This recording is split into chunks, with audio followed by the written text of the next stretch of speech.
ॐ विश्वं दर्पणदृश्यमाननगरी तुल्यं निजान्तर्गतं पश्यन्नात्मनि मायया बहिर्भूतं यथा निद्रया यः साक्षात् कुरुते प्रबोधसमये स्वात्मानमेवाद्वयम् तस्मै श्रीगुरुमूर्तये नमः इदं श्रीदक्षिणामूर्तये नारायणं पद्मभुवं वसिष्ठं शक्तिं च तत्पुत्रपराशरं च व्यासं शुकं गौडपदं महान्तं गोविन्दयोगीन्द्रमथास्य शिष्यं श्रीशङ्कराचार्यमथास्य पद्मपादं च हस्तामलकं च शिष्यं तन्तोटकं वार्तिककारमन्यान् अस्मद्गुरून् सन्ततमानतोऽस्मि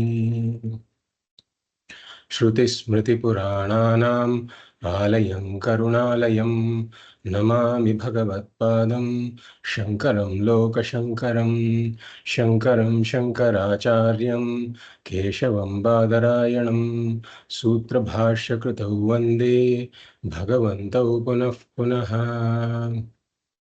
परब्रह्मनिष्ठं स्वतो धर्मनिष्ठं अहिंसैकनिष्ठं स्वशिष्यै सुजुष्टं यतीनां वरिष्ठं गुरूणां गरिष्ठं दयानन्दरूपं मदाचार्यमीडे नमः श्री परमार्थाय संसाराध्यासनाशिने श्रोत्रियब्रह्मनिष्ठाय तस्मै ब्रह्मविदे नमः सदाशिवसमारम्भां शङ्कराचार्यमध्यमाम् अस्मदाचार्यपर्यन्तां वन्दे गुरुपरम्पराम् ॐ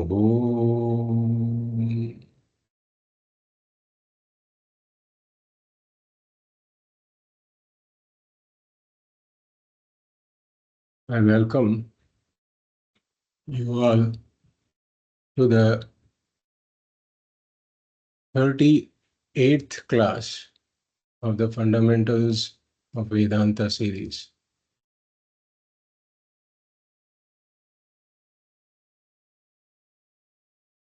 Just one moment, my video is not getting pinned. Okay, pin that first.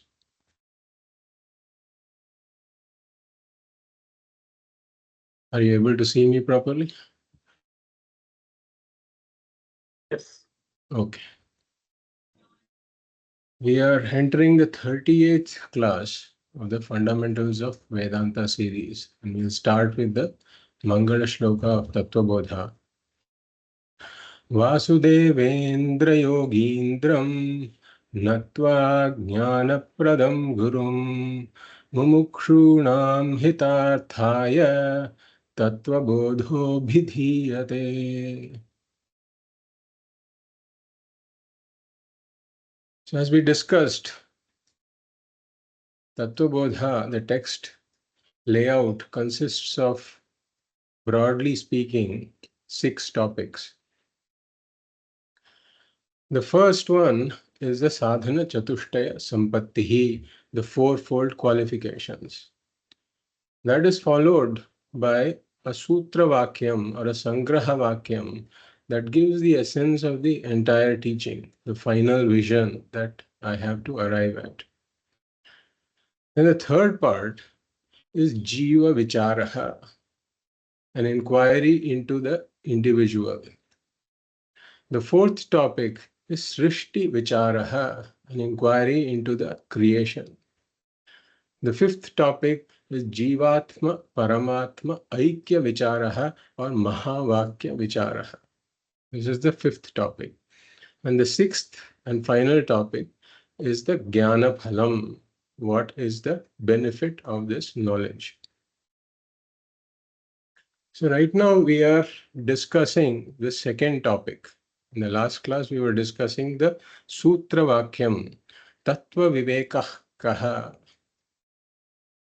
Ātmā satyam tadanyat sarvam mithyeti. So the student asks, what is this discriminative knowledge of reality that you're talking about? What is this Tattva Vivekaha? And the Guru replies, Ātmā Satyam Tadanyat Sarvam Mithyeti. That Atma is Satyam. Everything else other than Atma is Mithya. So in the past class and also in a few classes before that, we did an inquiry into Satyam and Mithya. So these are words that don't indicate objects in the world like a rock or a flower. But these words indicate, they reveal the status of existence of objects in the world. So as we saw in the example of the golden bangle, the substance is gold. When I'm touching the bangle, I'm touching the gold. When I'm weighing the bangle, I'm weighing the gold. So there is no substance called bangle. And similarly, before the bangle came into existence, the gold alone was there. When the bangle comes into existence, the gold is still there. Gold hasn't disappeared. And even after the bangle goes and it is molded into something else like a ring on a necklace, the gold is still very much there. So gold is the substance, it is the saraha. The bangle is a substanceless entity. The gold is nityaha because the gold is there before the bangle comes into existence. The gold is there when the bangle is there, and the gold remains after the bangle goes away. So it is a gold alone that really exists. Gold is the satyaha. The bangle only appears to exist. Bangle is just a name given to a form of the gold.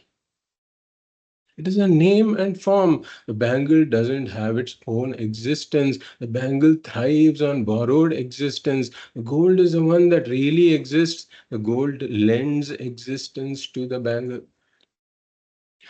Therefore, Vedanta says gold is Satya in this example. Gold is Satya, all right. But then, what do we call this bangle? Because it doesn't have its own existence. They're living on borrowed existence. Vedanta gives this the status of being Mithya. It is purely name and form that doesn't have its own existence.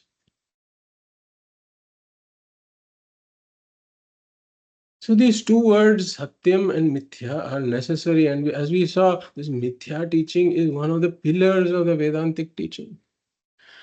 So when we come to this world, the question is then what is the Satyam?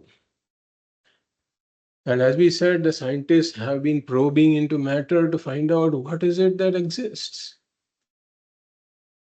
So initially, the scientists came up with the proposal that molecules exist. And molecules means atoms, that atoms put together form molecules, and it's the atoms that exist. They thought that the atoms were unbreakable initially. Atom, basically what I recall, it's some word from Greek or some other European language that means indivisible. That's why they gave it the word atom. In fact, the scientists are not the first ones to come up with the atomic theory. In Nyaya Vaisheshika, this has existed. The atomic theory has existed um, for thousands of years. So they thought the atom was unbreakable. Then the scientists succeeded in breaking the atom also. They came up with subatomic particles, protons, neutrons, and electrons. And they thought those were the fundamental building blocks. Those would then have been the Satyam in their vision. But then they broke that also. And now they have a list of 30 or 40 subatomic particles. So they are continuing to break these particles. That's why they have this high-speed accelerator somewhere in Europe, in Sun, where they make these particles collide at very high speeds and then they find new particles come out.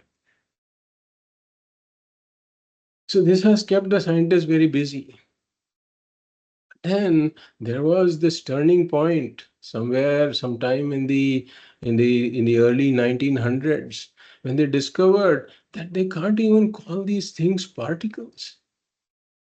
Because when they take the subatomic particles and they pass them through the double slit, two slits, if it was really a particle, it should have only gone through one of those two slits. But what they find is even when they pass one particle at a time, they get an interference pattern. And the only explanation for it is that the particle passed through both the slits at the same time. So they cannot even say that this is something that whatever exists, it is at this point. It exists here. They are not able to say that. They are saying it is here, it is here, it seems to be everywhere at the same time. And that's why it's able to pass through both the slits. And that's why they can't even say whether it's a particle or a wave. And this is what exactly, this is something that Vedanta has predicted. That probing matter can never lead you to a firm conclusion.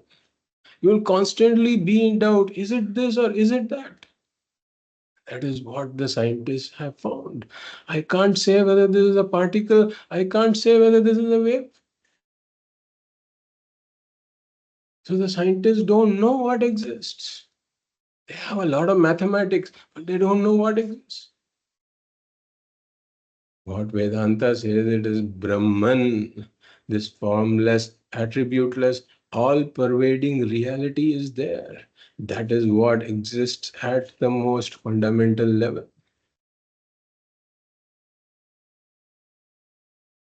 So, if Brahman is what exists, then what about this world that we are seeing? Vedanta says this world is just names and forms of that one reality. Just as the shirt, the yarn, the shirt, the fabric, the yarn, the fiber are all names and forms of cotton. Similarly, this entire world that we are seeing in front of us is purely Nama Rupa Atmaka Jagat. So this world cannot be classified as Asat. Asat chet na pratiyeta. If this world was Asat, we would not even have experienced it like the horns of a hare. But then this world cannot be called Sat also, because anything that we take in the world, we find its only names and forms. There is something else that gives existence to this. Like we take the shirt, we find its fabric. Shirt is a name and form. If we take the fabric, we find its yarn. The fabric becomes name and form. If we take the yarn, it's all made up of fibers. Then the yarn also becomes name and form. You take anything in the world, it just disappears. The existence that I gave it, I have to then attribute it to something else, and that is reduced to names and forms. So this entire world is names and forms within names and forms within names and forms. It just keeps going. What exists is Brahman. Brahman is the Sat. So this world cannot be Sat. This world is not Asat. Asat chet na pratiyeta. If it was Asat, I would not have experienced it. But it cannot be Sat also because it keeps getting reduced to names and forms. And therefore, this world is something between Asat and Sat, and that is why Vedanta calls it Mithyā. Brahma Satyam Jagan Mithyā. And since it cannot be qualified as Sat, it cannot be qualified as Asat, it is called Mithyā or Anirvachaniyam. Anirvachaniyam means it's something that cannot be categorized. This is what Vedanta has said thousands of years ago, but we say that this is really the Vaidika Shabda Pramana, that is Apaurusheya, that is saying it. You cannot set a time saying, really speaking, Vedanta said it thousands of years ago. Because it's Apaurusheya, this teaching has always existed. This is what the scientists are discovering. I'm not able to categorize what this is. It's impossible to gain finality in knowledge about the world, is what Vedanta asserts. So we saw these three principles in the last class, these three Satyam Mithya principles. First one is, wherever there is Mithya, there has to be Satyam right there. Because Mithya cannot exist without Satyam. Names and forms cannot exist by themselves without the underlying reality. The bangle cannot exist without the gold. The dream cannot exist without the waker. The mirage water cannot exist without the sand. The snake cannot exist without the rope. The second Satyam Mithya principle is that one Satyam plus any number of Mithyas is still one Satyam, because the Mithyas cannot be counted separately when it comes to existence. One gold plus Mithya necklace, one gold plus one Mithya necklace plus one Mithya bangle plus one Mithya ring is still one gold. And one gold minus one Mithya necklace minus one Mithya bangle minus one Mithya ring, it is still one gold. So Mithya cannot be counted separately.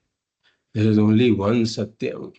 And this Satyam is non-dual, because it is the only one. Just saying one is not enough. It is the only one. And that's why we say Advaita.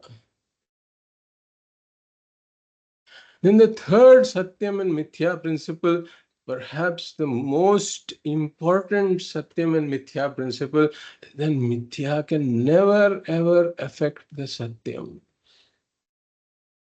The bangle getting dented cannot affect the gold. The poison of the snake cannot affect the rope. Whatever happens in the dream cannot affect the waker. That is why once one wakes up, one says, what a relief. It was only a dream. In fact, even during the dream, the waker is not affected. It is just because of ignorance that this dream individual thinks that he is affected. He is not really affected. So this principle, we say, is what makes moksha possible. So how do I know this Brahman? And we saw Vedanta's mind-boggling answer. Our tendency is to look for this Brahman. How do I grasp this Brahman? Vedanta says, you are that Brahman. The one who is wanting to grasp that Brahman is that Brahman. It is like the wave saying, how do I find water? It's like the bangle saying, where do I find this gold? The entire being of the bangle is gold. The entire being of the wave is water. This Brahman is your very being. So imagine the wave going all around looking for water. Imagine this bangle searching all around, going to different bangle gurus, asking for where is this gold?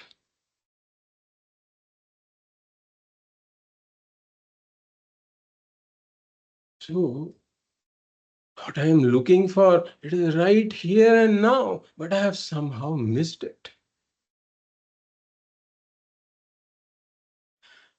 So the implications of you are that Brahman are just immense. Because, you see, the quantum physicists say that unless you are shocked by what quantum physics says, you don't understand it. It changes the entire worldview. It changed the entire worldview in physics. The same particle, what they thought of the particle is going through multiple slits. At the same time, it is not a particle anymore. It was really shocking to them. And then they said that unless you are shocked, you don't understand it.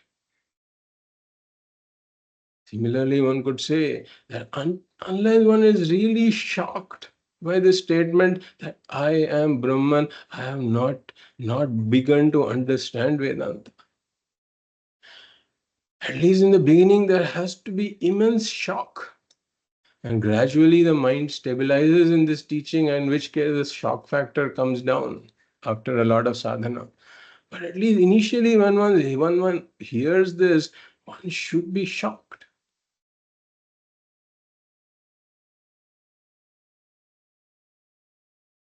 So this is the final vision that I have to come to. I have to stabilize my mind in this teaching. Because I am Satyam, the implications are just immense. It has turned the world upside down. I thought I was this puny creature in this world. But then what Vedanta is telling me, the world is in me, just as a bangle. The adhishthanam of the bangle is the gold. Similarly, the adhishthanam of this world, you are that adhishthanam. And if the world is reduced to Mithyā, then the world cannot touch me. It cannot affect me in any manner because the fundamental character of Satyam is being unaffected by Mithyā. Whatever happens to Mithyā, the Satyam is untouched, unaffected. And this is moksha. There is nothing else other than this understanding. What I have missed is right here and now. I have to understand what I have missed as this Brahman that I have missed. I need to understand that I am this Brahman and I am untouched by everything. There is no moksha other than this. In fact, the understanding is that there is no moksha to be gained at all. Because moksha is my very nature as Brahman. Being untouched by Mithyā is my very nature as of being Satyam.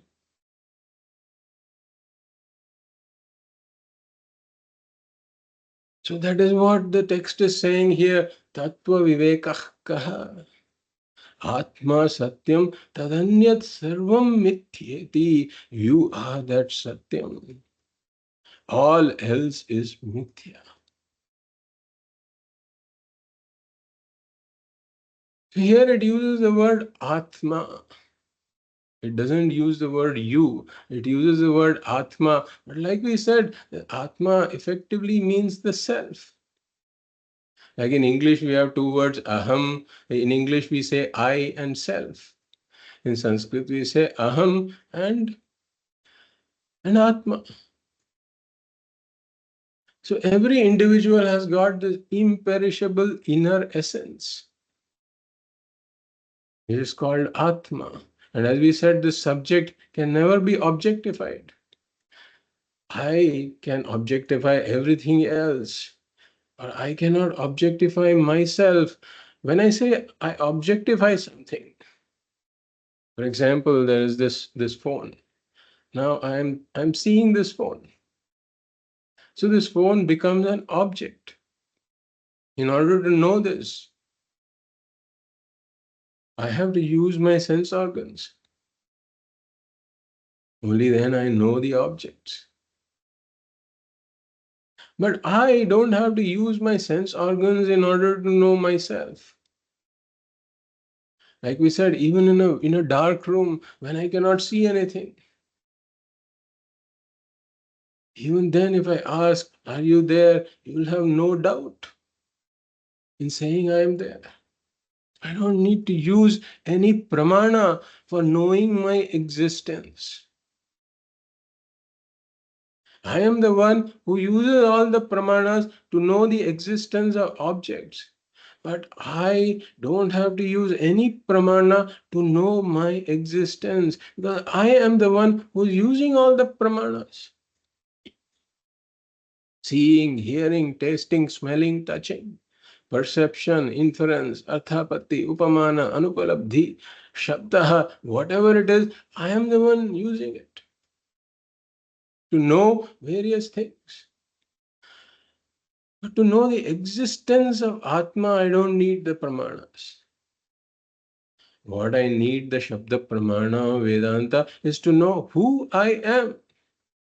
Not to know that I am there. I know I am there without any pramana.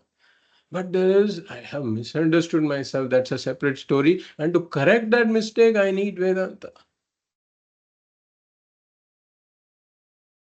So there's the imperishable inner essence of every individual that Vedanta calls the Atma, which is what I am calling I also. And this is unobjectifiable. It can never become an object of my perception, etc. Therefore, it's the unobjectifiable inner essence. But then how do I know it? We say it is self-evident. I don't need to know it in the same way that I know all the objects of the world.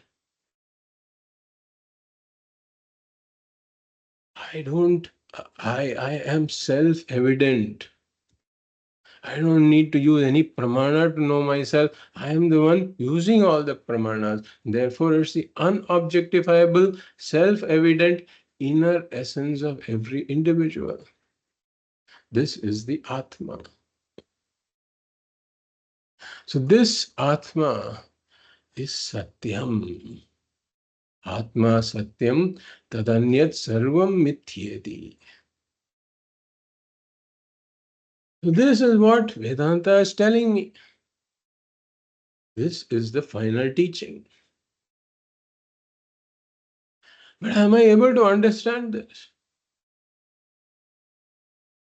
In fact, if one was an Uttama Adhikari, let us say, one who has already heard this teaching before and done a lot of reflection on it, perhaps a lot of this work might have been done in prior janmas also, a small part was left unfinished. If such an individual was there, then hearing this would be enough for this person to say, I am done. I have known what I need to know. Such a person can walk out of the class at this point. Such a person can conclude, he doesn't have to read the rest of the Tattva Bodha. That is why they say for an Uttama Adhikari, hearing the Mahavakya Tattvamasi, that itself brings a lot of the teaching back, and then with perhaps a few clarifications, such a person would be done. But then for the majority of the individuals, this is not enough. Because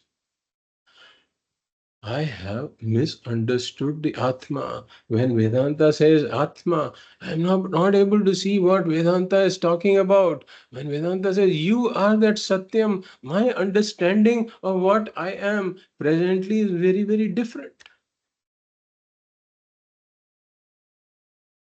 And therefore, I raise this objection saying that I am this puny creature in this wide world. How can you say that I am the Satyam and this world is Mithya? It doesn't make any sense. It even sounds very absurd. I am only 5 feet 4 inches tall, and I weigh 53 kgs. And I was born on such and such a date in this village or this city, whatever. And one of these days I'm going to go away. So this being the case, how can I be this Satyam? So there's a big disconnect between when Vedanta says you and when I say I. There's a disconnect. Vedanta is referring to the Ātmā when Vedanta says you. And I am referring to this body when I say I. So it is like somebody coming and telling me, hey, what is here is a rope, don't you see it? I say, no, I only see a snake. Where is the rope?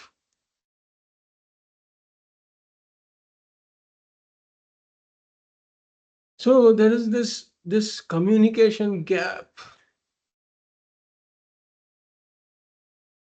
Therefore, I cannot understand this statement.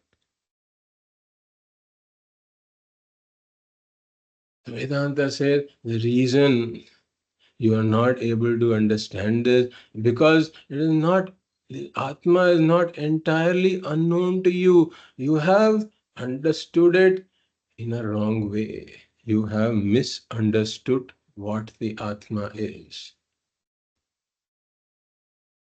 So I have been using this word I all my life without understanding what it really means. Atma is the meaning of the real I. Or we can say it is the real meaning of the I. What I am calling I is not that real meaning of the I, it is the misunderstood meaning of the I. So there is ajnanam. This is the ajnanam. This is the self-ignorance that we have been talking about. And therefore, it also leads to adhyasa. Ignorance, self-ignorance leads to superimposition. Self-ignorance leads to superimposition of things on this Atma that the Atma is not. So this confusion is universal. We are all born ignorant. At birth, we are ignorant of two things. One is the self-ignorance is there, and there is ignorance of the world. One is ignorant of two things when one is born. But as one gradually grows up, we shed the ignorance of the world bit by bit by bit. My mother tells me, look, here is an apple, this is an apple. So now I know that an apple is this red colored fruit. Then there's some music going on, and they tell me that these are the Saptaswaras. So I then shed my ignorance of the Saptaswaras. And then I tasted jackfruit. And I say, this is what a jackfruit tastes like. I smell a rose. I know the distinct smell of a rose. And I touch silk. And I know this is what silk feels like. So gradually I am shedding the ignorance of the world as I grow up. And then one studies physics, chemistry, maths, biology, history, geography, all of this. One is shedding ignorance of this world. And then one goes on and does perhaps, a bachelor's and master's, PhD even. And all of that, one is just shedding ignorance of the world. But throughout this process, this self-ignorance remains intact. Even the greatest of scientists who have made these so-called phenomenal discoveries about the world. They were very knowledgeable about the world, all right, but they continued to remain ignorant about the self.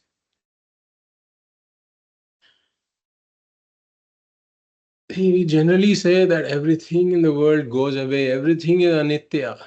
We have said this several times. There is nothing nitya, everything goes away. By itself, some things that are born, they just go away. Because there is all these elements of nature that act upon them. Even the most hardened rock, over a period of time, it gets eroded and goes away. But we say that there is one thing that doesn't go away by itself. Of course, Atma or Brahman is there. It is Nitya.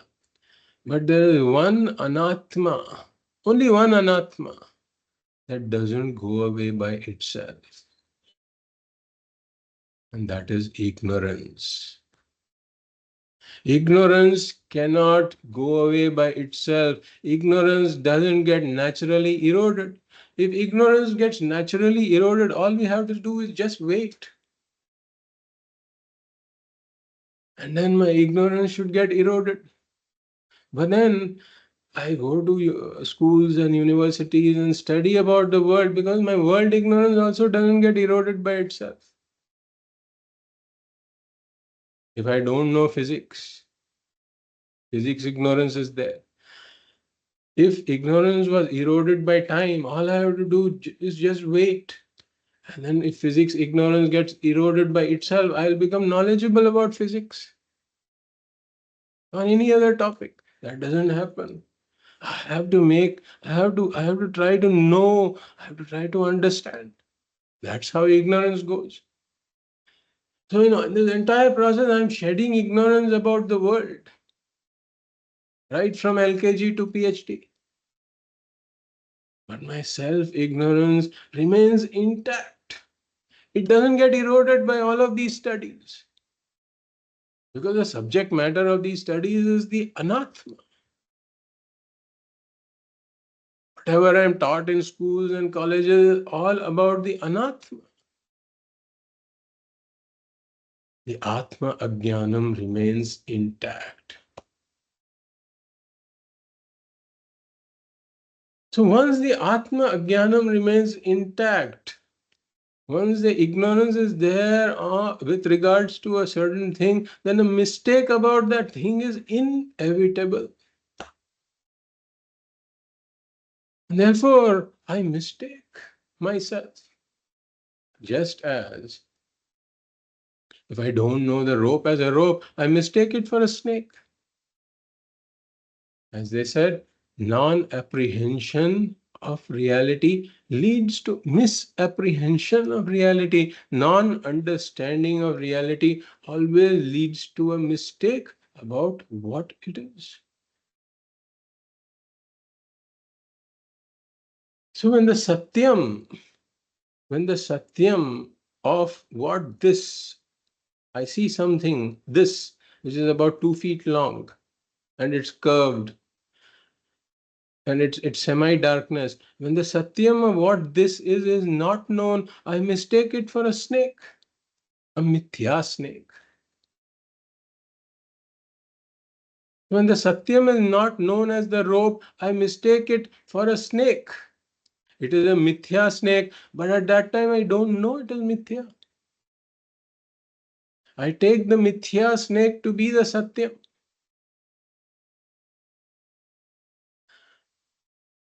Now, if we look at this, wherever that Mithyā snake is, the Satyam rope is right there. That entire 2 feet of the Mithyā snake is pervaded by the rope. If the rope is 2 feet long, I don't see a Mithyā snake that is 4 feet long. The length of the Mithyā snake is exactly equal to the length of the rope. So the entire Mithyā snake is pervaded by the rope right there when I am seeing the Mithyā snake. The rope is right there. But I have missed it. That is the problem. So I say that this is a snake because I missed the rope. And then follows this fear of a snake and all this crying, shouting, etc. So similarly, when I say I have not known the Satyam of this I. I don't know that this I is really that Ātmā, and that Ātmā is the Satyam. Therefore, I have mistaken it to be this body.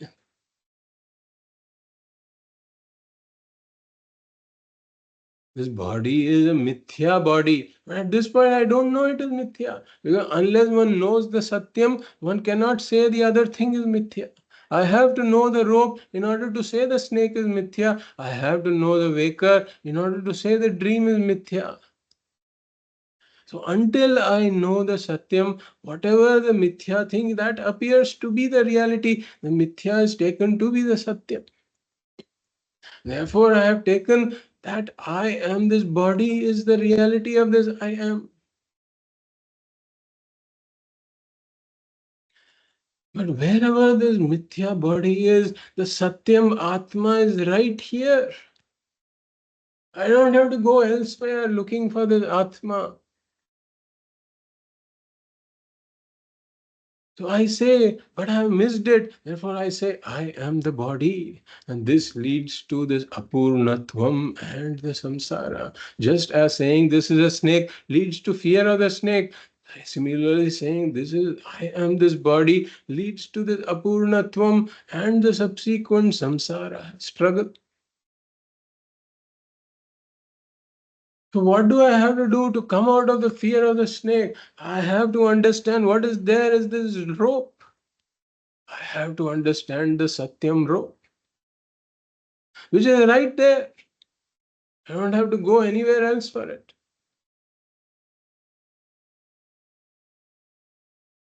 The Satyam snake, which is wrong, the Satyam rope, wrongly understood, is the snake. It causes fear of the snake. Saying that this is a snake is a cause of fear of the snake. But when the same rope is rightly understood, then the snake is mithya. The fear of the snake goes.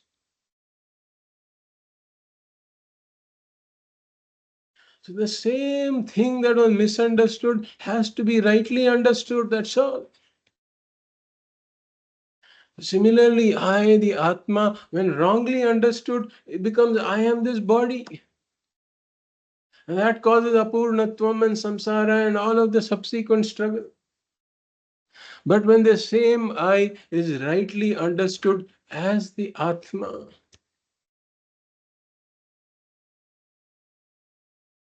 then this body and everything else is seen as mithya. Atma satyam tadanyat sarvam mithyeti. Then all of this apurnatvam and samsara and all of this goes. In fact, one understands that when one sees the rope, one understands that the snake was never really there. It is not that the snake disappears only after one knows the rope. The snake was never really there in all the three periods of time. Similarly, once one understands the Satyam Atma, one knows that Samsara, Apurnatva was never really there in all the three periods of time. And that's why moksha is something that doesn't have to be really gained. Moksha was already there, always there. I just hadn't recognized that moksha was my nature.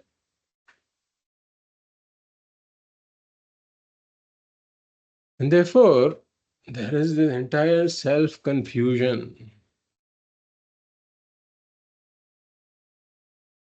And that is why when Vedanta says Atma is Satyam, Tadanyat Sarvam Mithyeti, there is this disconnect. Because according to me, Atma is this body. And that is why one has to know what this Atma is really.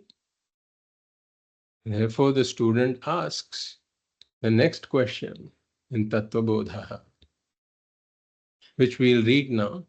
I will read and you can repeat after me.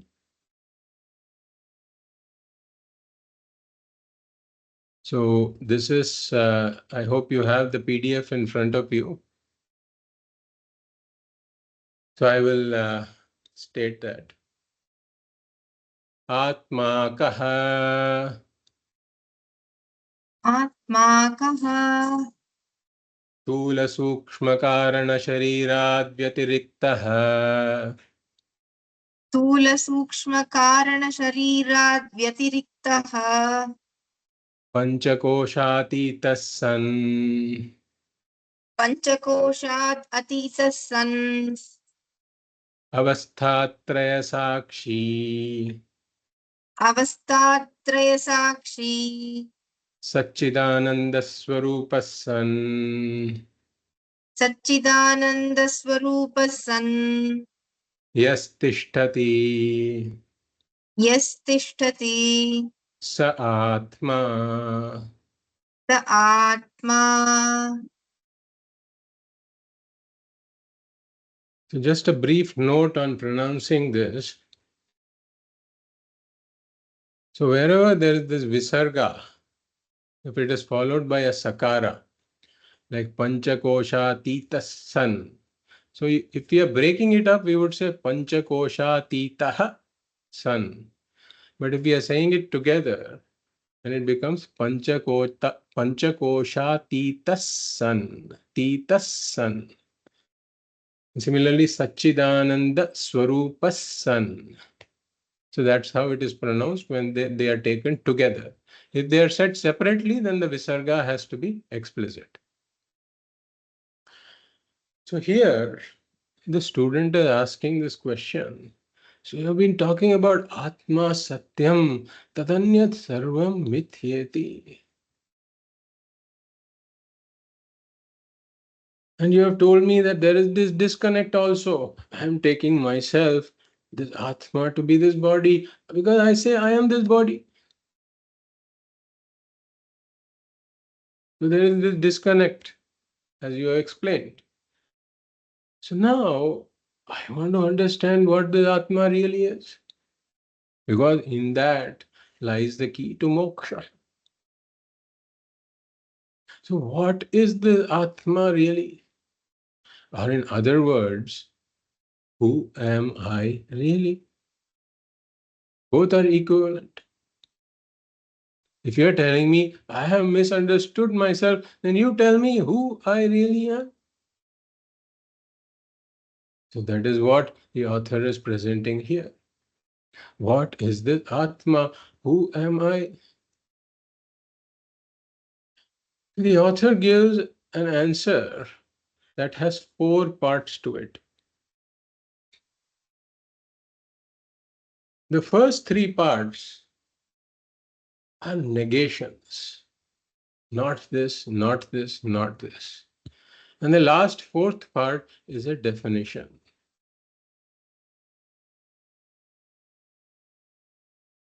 So one may ask, I am asking you what the Atma is. Why are you giving me all these negations first? Because that sounds like asking, if I ask what is a pot, then you tell me that the pot is not a camel, the pot is not a star, the pot is not a diamond. So why engage in this? Because that doesn't seem very useful. Telling me what it is not doesn't seem very useful. Why don't you tell me what the pot is right away? Because if we see here, sthula sukshma karana sharirat vyatiriktaha. The word vyatiriktaha means it is not any of these. And then pancha kosha atitaha. So it is not the pancha koshas. We will talk about what all of these are. But we are looking at the structure of this answer right now. And then avastha traya sakshi. That means that these avastha trayas, these 3 avasthas don't belong to you.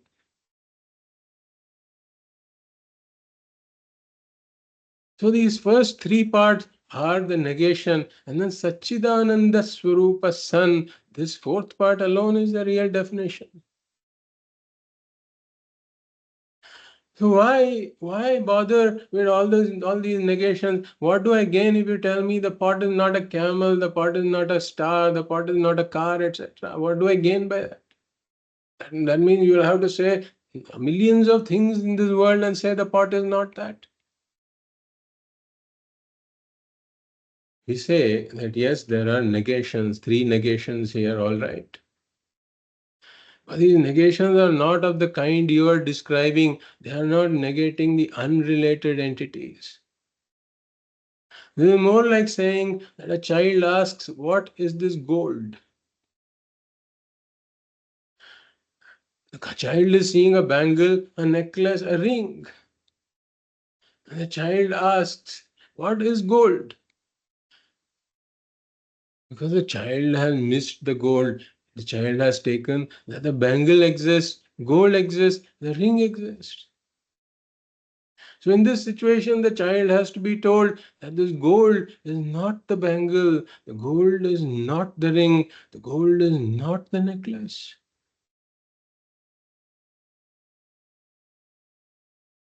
So when I lose sight of the Satyam and I take the Mithya to be the reality, then in order to draw the attention to the Satyam away from the Mithya, name and form, one has to do this kind of a negation. But there is a certain subtlety even in the negation. Note that we are not saying that the necklace is not the gold, the bangle is not the gold, the ring is not the gold. We are not saying that. Because the necklace is the gold, the bangle is the gold, the ring is the gold. The necklace, bangle, and ring don't have their independent existence apart from gold. They cannot exist without the gold. So the necklace is the gold, the bangle is the gold, the ring is the gold. But gold can exist independently of the necklace, bangle, and ring. Therefore, the gold is not the necklace, the gold is not the bangle, the gold is not the ring, because it has its own independent existence that doesn't depend on any of those things.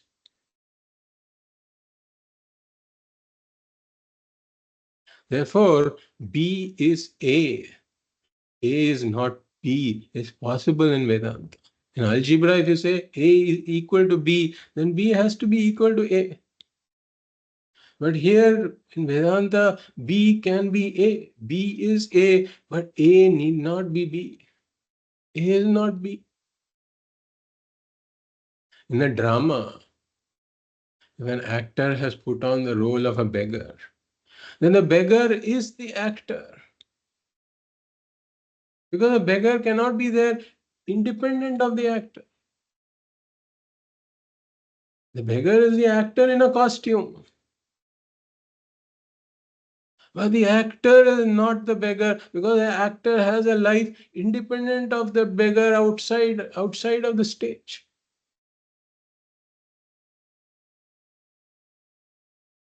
In the stage, you see that actor in a costume with a begging bowl. Outside the stage, you see him traveling in a Mercedes.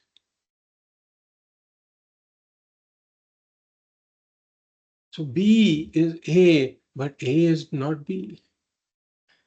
The necklace is the gold. Bangle is the gold. Chain is the gold. But gold is none of those.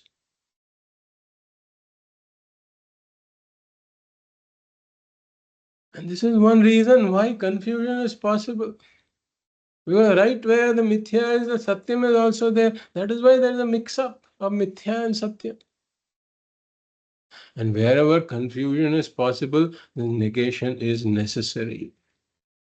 Confusion necessitates negation. Pujya Swamiji said.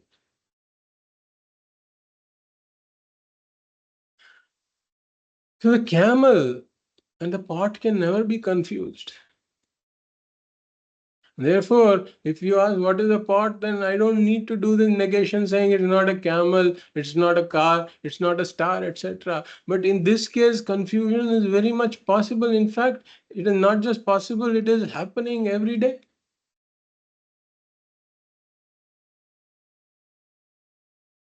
So gold has to be understood as Satyam, then the negation is necessary. Negation of the Mithya necklace, Mithya bangle, Mithya ring is necessary.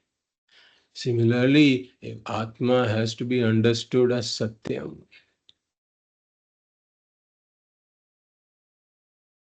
then whatever Atma has been mistaken for, a negation of that is necessary. Therefore, Stula Sukshma Karana Sharirad Vyatiriktaha. Atma is different from these three bodies. We will see all this. Panchakosha Atitaha Avasthatraya Sakshi. Necessary the negation of these three parts that are mistaken, that Atma is mistaken as, those are necessary.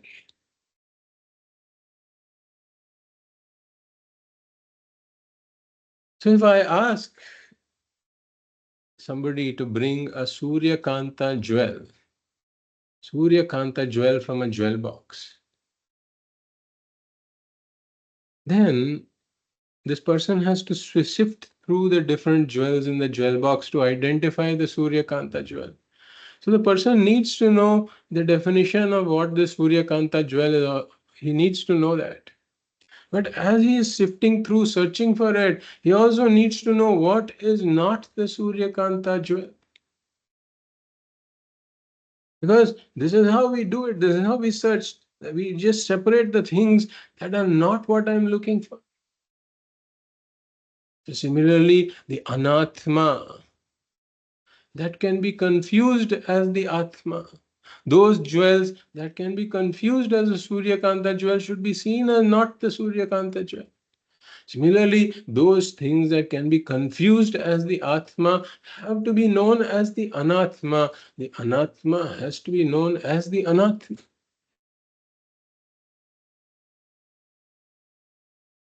So this is telling me the various Anātmās that I confuse as the Atma,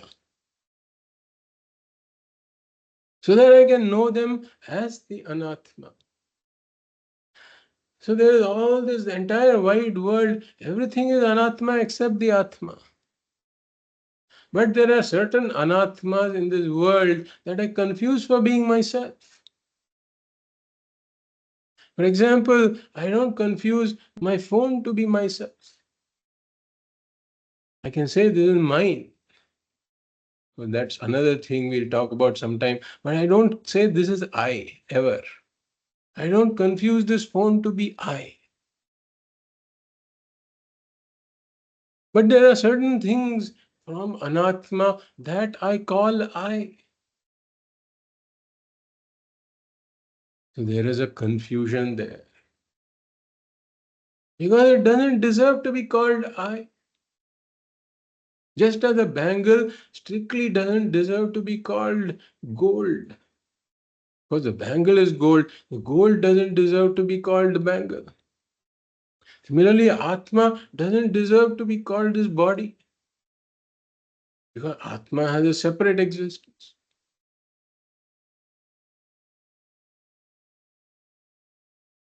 So here, those Anātmās that can be confused to be myself, the author is pointing those out.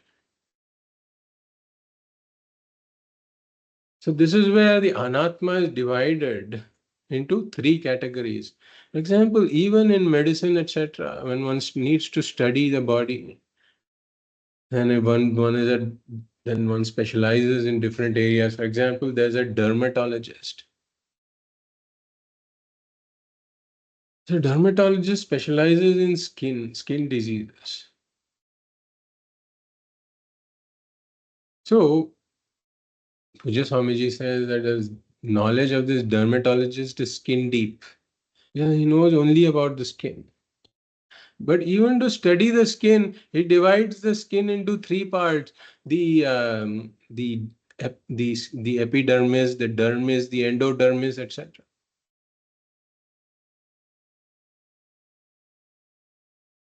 Why? Because by dividing things, one can do a detailed study of that.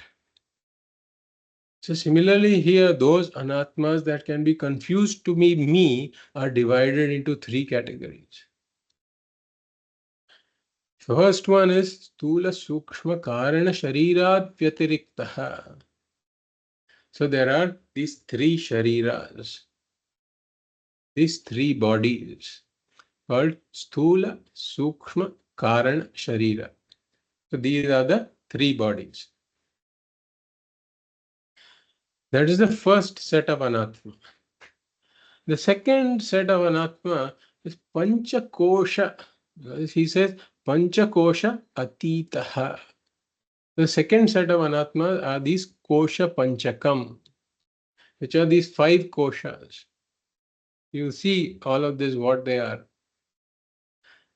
Annamaya Kosha, Pranamaya Kosha, Manomaya Kosha, Vijnanamaya Kosha, and Anandamaya Kosha. So different from these five koshas. And then avasthatraya sakshi. So all of us go through these three states of experience. One is the waking state, jagrad avastha. The other is the sleep, the dream state, swapnavastha, and the deep sleep state, sushuptyavastha. So these three states also don't belong fundamentally to the Atma. It is a witness of these three states, avasthatraya sakshi. So here, if we look at these three Anātmās, as we said, these are the things that I can confuse to be myself, that I can mistake the Atma to be.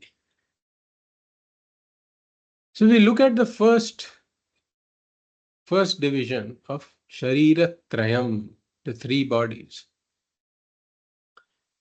And there's the Sthula, Sukshma, and Karana Sharira.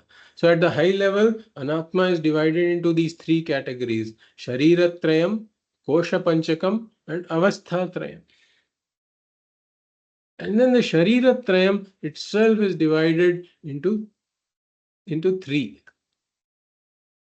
which is the Sthula Sharira, Sukshma Sharira, and Karana Sharira. And this division is based on the raw material out of which that particular body is made. So the Sthula Sharira is made of these gross materials. Sthula Sharira means this gross body that I can see, that you can see and I can see, both of us can see. This is the gross body. And it is made of these gross materials which are available to the senses. Then, what is the mistake? What is the kind of mistake I do with regards to the Sthula Sharira? When I say that I am I am 5 feet 6 inches tall, I am dark, I was born on such and such a date, I weigh so much. So all of those are mix-ups where the Sthula Sharira is involved. Because the I am has been mixed up with the Sthula Sharira. That's why he says Sthula Sharirat Vyatiriktaha. This Atma is different from the Sthula Sharira. Then the second of the Sharira Trayam is the Sukshma Sharira. The Sukshma Sharira is made of the subtler materials, subtle materials. The translation of Sukshma Sharira in English would be the subtle body. So the Sthula Sharira is the gross body. The Sukshma Sharira is the subtle body. This is made of subtle materials. So what is the type of mistake I do with regards to this?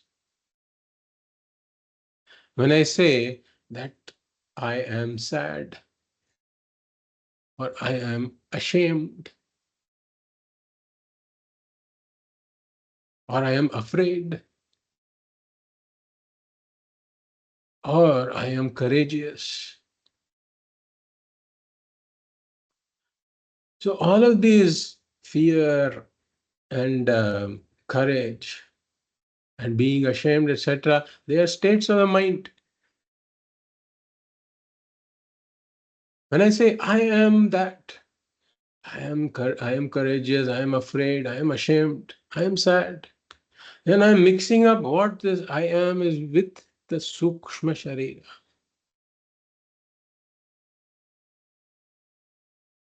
The Atma is not the Sukshma Sharira also.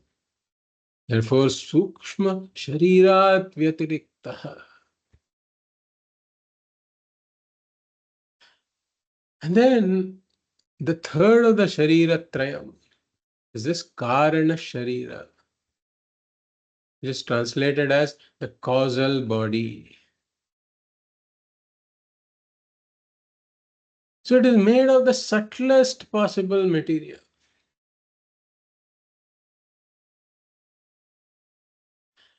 What is the mistake that I do in this regard?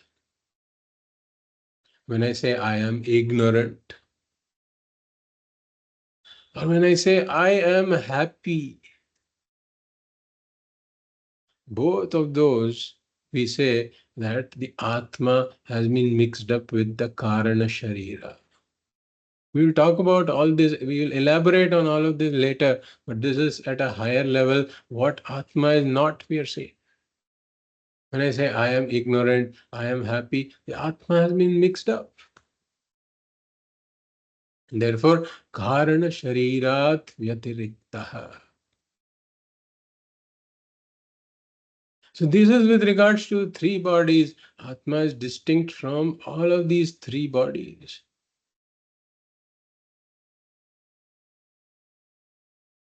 Then we come to the Pancha Koshas, the five koshas.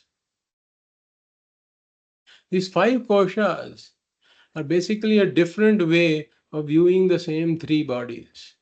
It is not talking about something entirely different from these three bodies. It is basically a finer classification of what these three bodies are.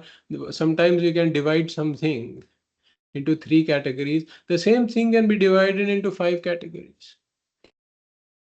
So that is what the Panchakoshas are. So the word kosha literally means a cover. For example, we have this sword. A sword is kept in a case. The case covers the sword or a dagger. So that is known as a kosha. So general meaning is that the kosha covers something that is inside it.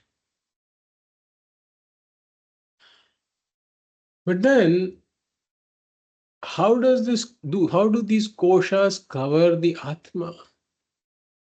We say it is more of a figurative covering. There is no real covering. Because these koshas are Mithyā. And Mithyā, can it really cover Satyam? Can the bangle cover the gold? Can the wave cover the water? Wherever that bangle is, the gold is right there. The gold is mist, but it is not covered. It is only a figurative covering. When the gold is missed, when the bangle is taken to be what is really existent, and when the gold is missed, it is a kind of a figurative covering because one is enamored by the name and the form. One doesn't see what is the reality. Therefore, this covering is really a figurative covering. The Satyam is as though covered by the Mithyā.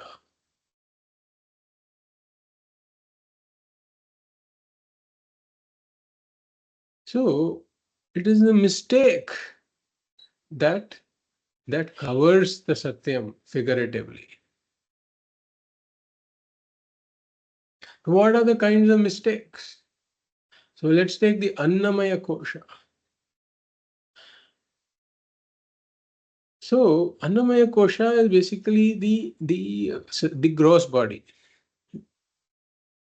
As we saw, when I say I am tall, I weigh so much, etc. Then in that, the Ātmā is missed. So this is as though this is like a figurative covering of the Ātmā by the body. This body is called Annamaya Kosha. It is a kind of a cover.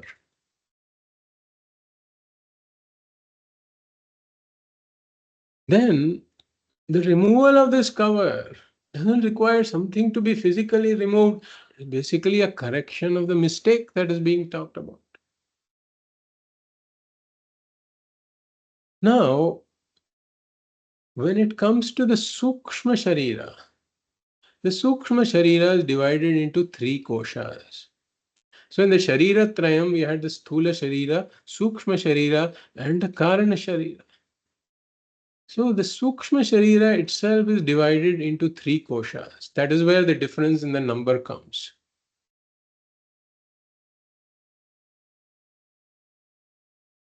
So when I say that I am hungry, I am thirsty, I am healthy, I am sick, then the I am is the Atma is covered by these pranas. The hunger, thirst, health, sickness, they all represent the state of the pranas. So we say that Atma is mistaken to be these pranas. When I say I am hungry, I am thirsty, etc. So this is known as the pranamaya kosha. Because the mistake as though covers the Atma. Then the second part of this Sukshma Sharira is the Manomaya Kosha. When I say I am agitated, the agitation is a state of the mind. But that agitation is superimposed upon the Atma. When I say I am agitated, and again the Atma is missed.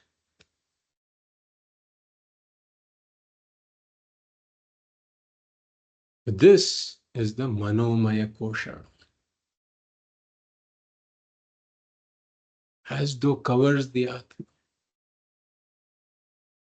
Then the third part of the Sukshma Shariram, the third kosha, which is within the Sukshma Shariram itself, is the Vijnanamaya Kosha.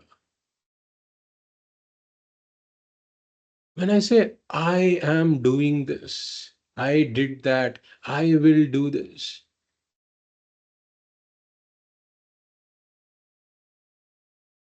then the Atma is mistaken for the Karta, the doer. Or when I say, I have decided this, I considered these two options, I have decided this. Then in that, that is the Vijnanamaya Kosha, the intellect basically. The Atma is mistaken for the intellect in such statements. Therefore, it's called the Vijnanamaya Kosha, because it as though covers the Atma, which is right there, but it is missed in the process. We talked about Annamaya Kosha, which is nothing but the Sthula Sharira. We talked about the Pranamaya, Manomaya, and Vijnanamaya Kosha, which comprises of the Sukshma Sharira. And the last is the Anandamaya Kosha, which is the fifth of the Pancha Koshas. It is basically the same as the Karana Shariram. When I say I am ignorant or I am happy, in this also the Atma is missed. Because I'm attributing something that doesn't belong to the Atma to the Atma.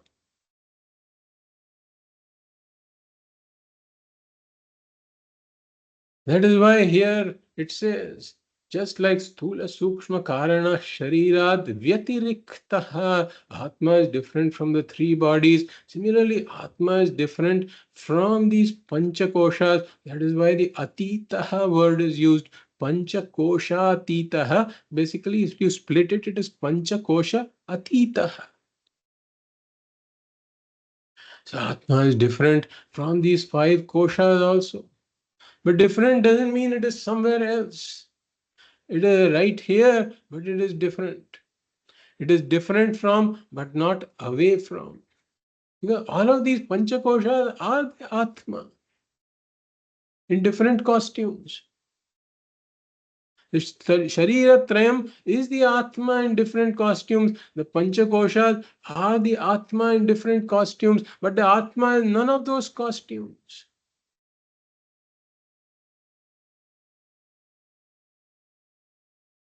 And finally we come to avasthatraya sakshi.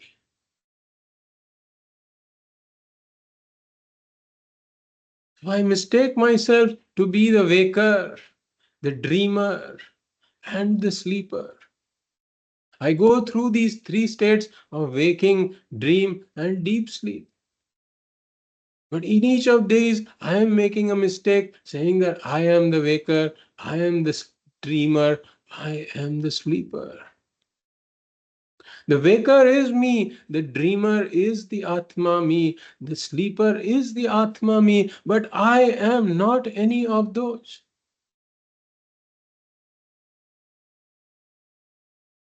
But I am the witness of those three states, avasthatraya sakshi. We'll look at all of these in more elaboration in the coming classes. But we are looking at the structure of this answer. The three categories of Anātmā are negated. Stula Sukshma Karana Sharirat Vyatiriktaha Panchakoshatitaha Avasthatraya Sakshi.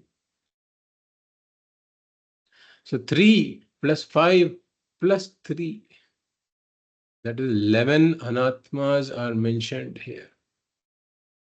And the Atma is none of those Anātmās.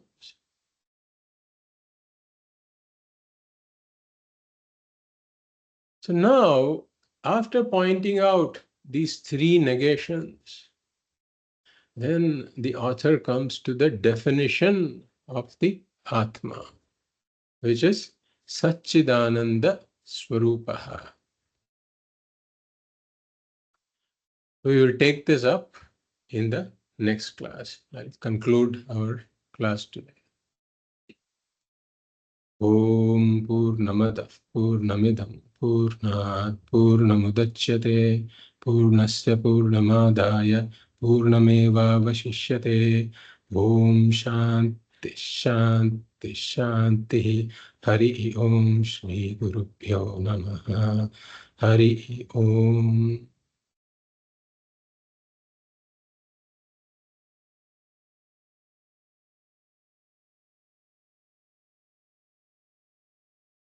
Any questions? Yes, Balaji?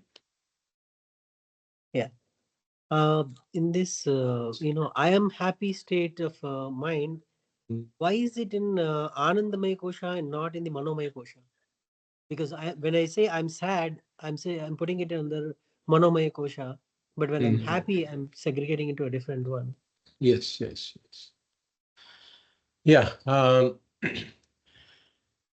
We will look at this in more detail. Okay. But basically, the answer is that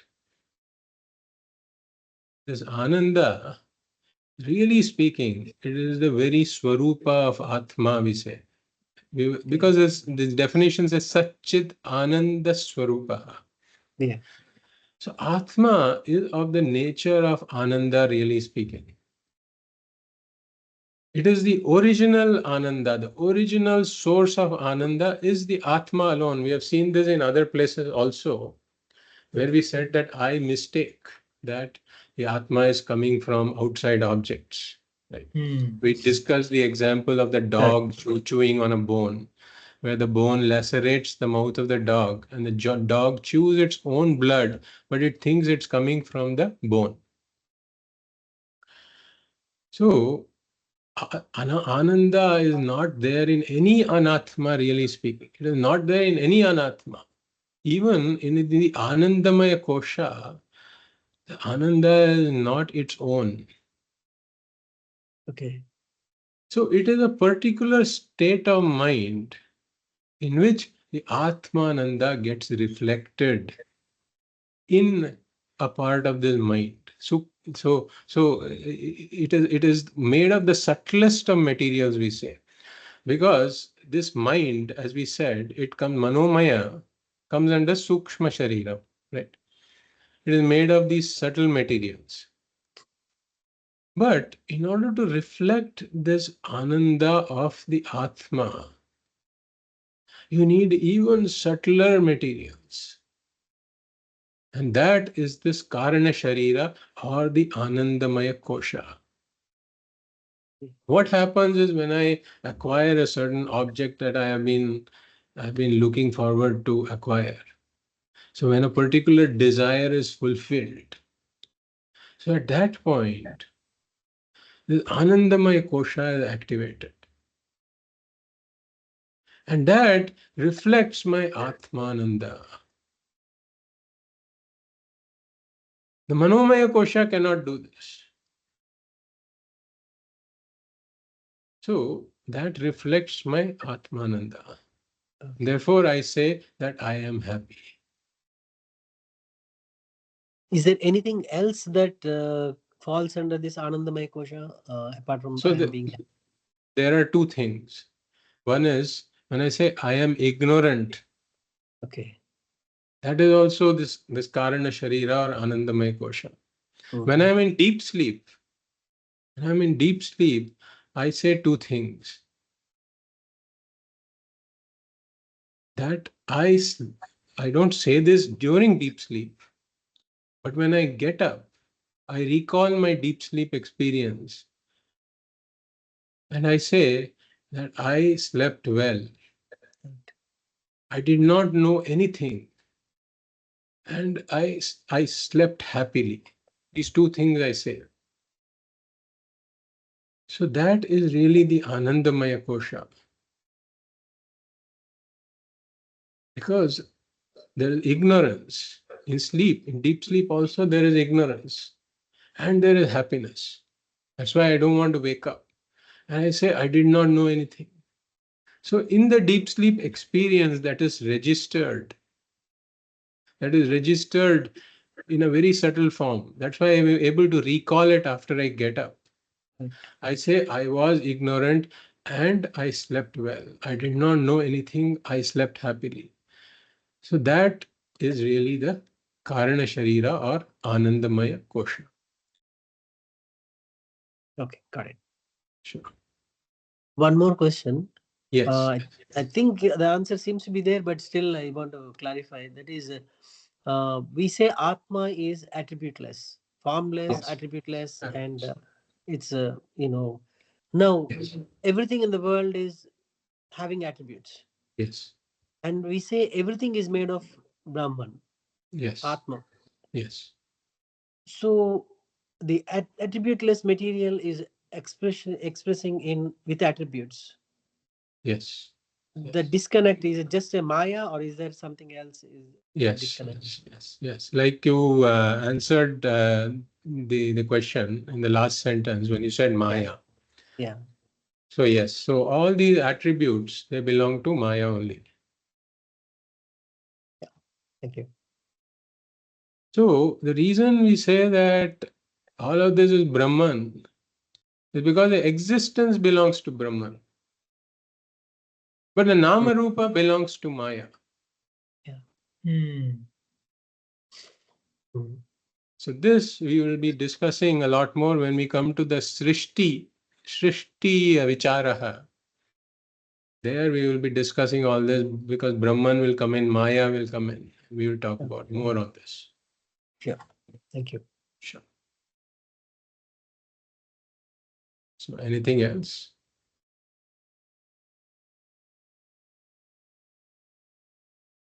I see one more question. Oh, okay. I think there are no more questions. Okay, so we will conclude then. Hari. Hari. Hari Om. Hari. Hari. Hari Om. Hari Om. Hari. Hari Om. Hari Om. Thank you. Hari. Hari.